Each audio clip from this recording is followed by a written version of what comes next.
Affirm shares plunging this morning on the heels of the latest results. Revenue beat, but that guide getting some attention. It is cautious. And joining us now in a first on CNBC interview for a closer look at the quarter, Affirm's co-founder and CEO, Max Levchin, or maybe just founder. I don't know if there's anybody else involved in that. Max, good to see you. I want to focus on the guide to start because that's getting a lot of attention. What about the state of the consumer and perhaps the retailer is leading you to be as conservative as you are? Well, first of all, we're actually not being all that conservative. If you compare on a 2-year basis, our forecasted CAGR is 60%, almost 40% CAGR on revenue at the midpoint. So these are what I would consider, I think what most people would consider to be exceptionally strong growth company numbers. We are lapping a year when we launched Amazon and scaled up Shopify to its fullest scale, so far. And so we're obviously comparing to some outstanding numbers. And the conservatism in my guide, if you want to look for that, isn't coming from our ability to continue growing the business, which we think extends decades, but the fact that if we were to open up the credit box more than we think is prudent, we will probably see some pressure on unit economics. And the single most important thing I care about here and my entire executive team cares about is protecting those unit economics, making sure that we continue providing exceptional yield for our capital partners, and most importantly, not overextending the consumer. So it's a conservative view in a sense that we don't know what the credit future looks like. I think the economy is not in the healthiest place. We just heard Jay Powell speak just to that point. And so I think we are being very cautious in managing credit, but we are extremely confident in our ability to grow the business. And that's what I wanted to get to is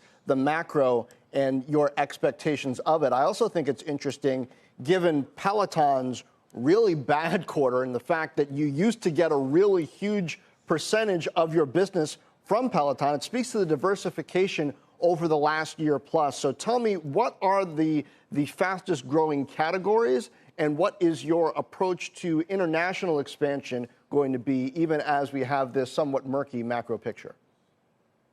Exactly.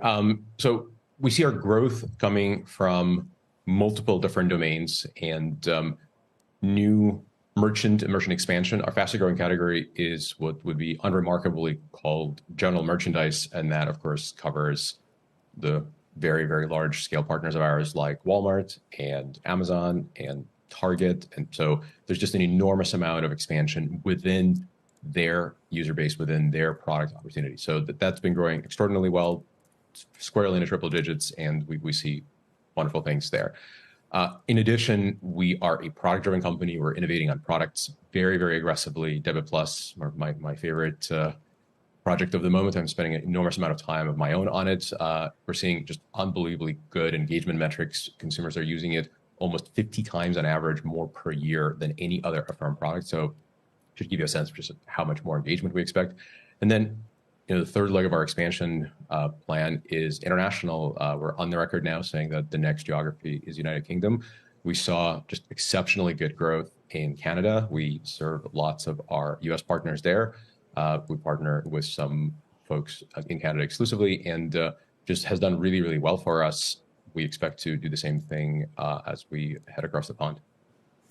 Max, that diversification, however, has cost you in terms of your take rate or what you earn off of each transaction. When I look back over your financial results on a quarter-over-quarter basis, revenue has been flat.